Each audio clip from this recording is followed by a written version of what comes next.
નમસ્તે મિત્રો, સ્વાગત છે તમારું મારા આજના નવા વિડીયોમાં. મિત્રો, આજે આપણે બનાવીશું દહીં ભટ્ટાનું શાક. તો એના માટે મેં એક ભટ્ટો લીધો છે. ભટ્ટાને આપણે ગોળ સ્લાઇસમાં કટિંગ કરવાનું છે. તો આપણે ભટ્ટાની કટિંગ કરીએ એ પહેલાં ભટ્ટા ઉપર લગાવવા માટે આપણે એક મસાલો તૈયાર કરી દઈએ. આપણે એક વાટકીમાં બેસન લઈ લઈશું.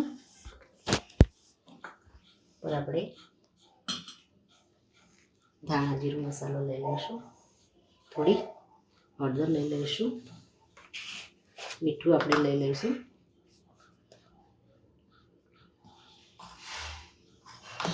એમાં આપણે તેલ એડ કરી દઈશું.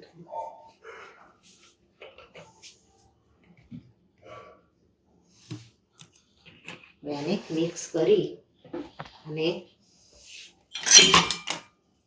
પેસ્ટ તૈયાર કરી દઈશું. થોડું આપણે મરચું એડ કરી દઈશું.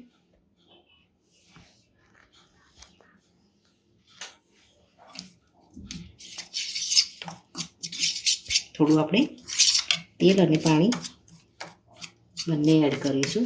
તેલ આપણે એડ કરી દીધું છે, થોડું આપણે પાણી એડ કરી દઈશું.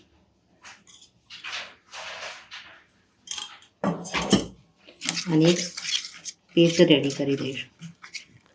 મિત્રો, આપણે ભટ્ટાને કટિંગ કરી લીધા છે. હવે આ રીતે એની અંદર થોડા કટ લગાવી દઈશું.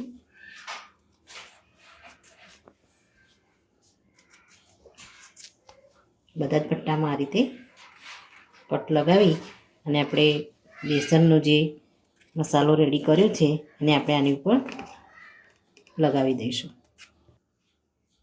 મિત્રો, આ રીતે બંને સાઈડ આપણે મસાલો લગાવી દઈશું.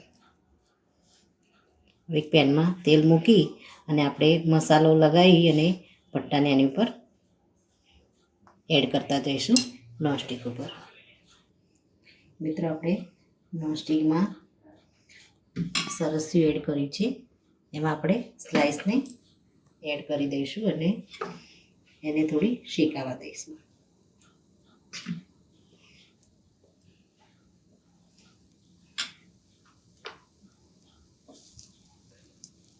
આ રીતે આપણે બધી સ્લાઇસ એડ કરી દઈશું અને એને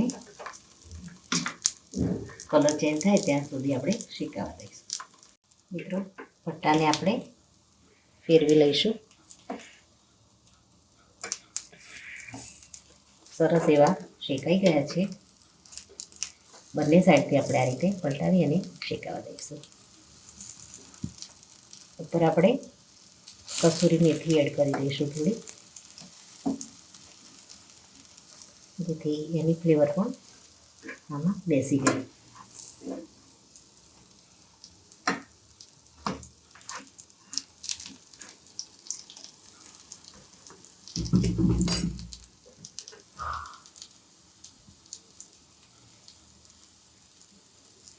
હવે આપણે આને નીચેની સાઈડથી કૂક થવા દઈશું અને આપણે દહીંનો મસાલો બનાવી દઈશું.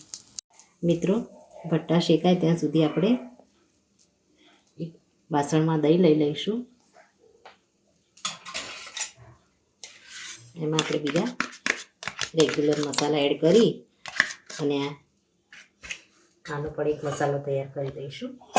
તો સૌ પહેલાં તો આપણે થોડું બેસન એડ કરીશું. એમાં મીઠું એડ કરીશું, હળદર એડ કરીશું, લાલ મરચું લઈશું, આપણે ધાણા પાવડર લઈશું, ગરમ મસાલો આપણે લઈશું. હવે આને આપણે સારી રીતે મિક્સ કરી દઈશું.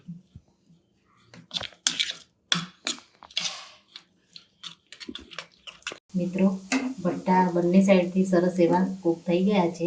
ગેસને આપણે બંધ કરી દઈશું અને હવે આપણે વઘારની શરૂઆત કરીશું. મિત્રો, આપણે વઘારની શરૂઆત કરીએ. કઢાઈમાં આપણે પહેલાં તો થોડું તેલ લઈ લઈશું.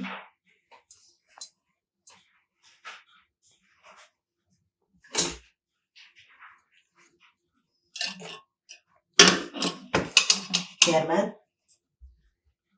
એમાં આપણે થોડું જીરું એડ કરી દઈશું.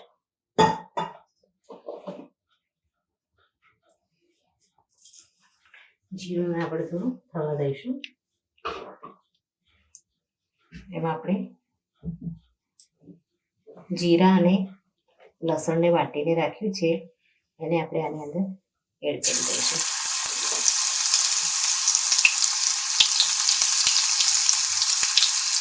આપણે ડુંગળી એડ કરી દઈશું.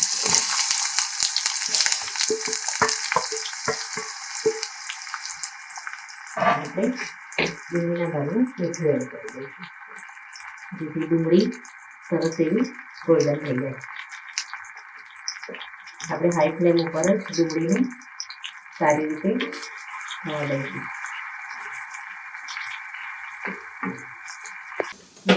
ડુંગળી સરસ એવી ગોલ્ડન થઈ ગઈ છે અને આપણે અલગ વાસણમાં નીકાળી દઈશું. મિત્રો આપણે ડુંગળીને અલગ વાસણમાં લઈ લીધી છે. એ જ તેલમાં આપણે દહીંને ફ્રાય કરી લઈશું.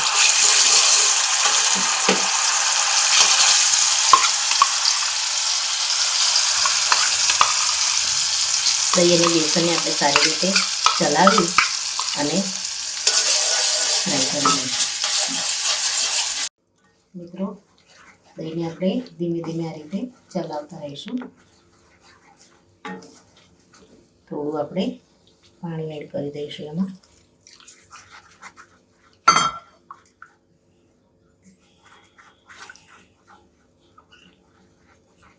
થોડી વાર માટે આપણે ચલાવીશું.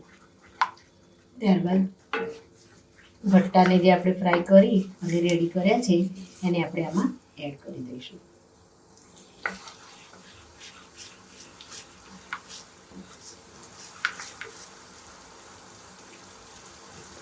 મિત્રો દહીંનો મસાલો સરસ એવો ઉકળી ગયો છે. ગેસને આપણે ધીમો કરી દઈશું અને આમાં આપણે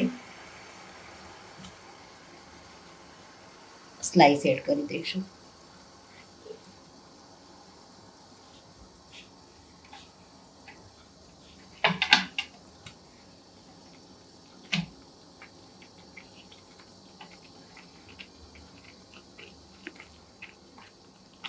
ઉપરથી આપણે ડુંગળીને જે ફ્રાય કરી અને અલગ કાઢી હતી એને આપણે એડ કરી દઈશું.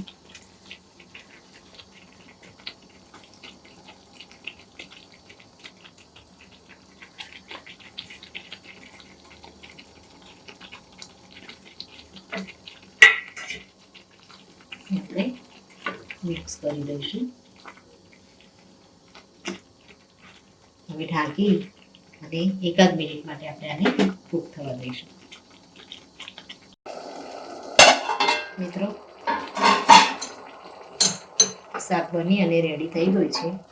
ઉપરથી આપણે કોથમીર એડ કરી દઈશું અને આપણે સર્વ કરી દઈશું. મિત્રો રેડી છે આપણું દહીં ભટ્ટાનું શાક. તમે પણ આ રીતે ઘરે જરૂરથી બનાવો. જે ભટ્ટા નહીં ખાતા હોય એ પણ ખાવા લાગશે. તો મિત્રો આ સાથે મારો વિડીયો પૂરો થાય છે. જો મારો વિડીયો તમને ગમ્યો હોય તો લાઈક, શેર અને સબસ્ક્રાઈબ કરવાનું ભૂલશો નહીં. અને કમેન્ટમાં જરૂરથી લખો કે મારી રેસીપી તમને કેવી લાગી. ફરી મળીએ મિત્રો એક નવા જ વિડીયો સાથે. ત્યાં સુધી આવજો. Thank you.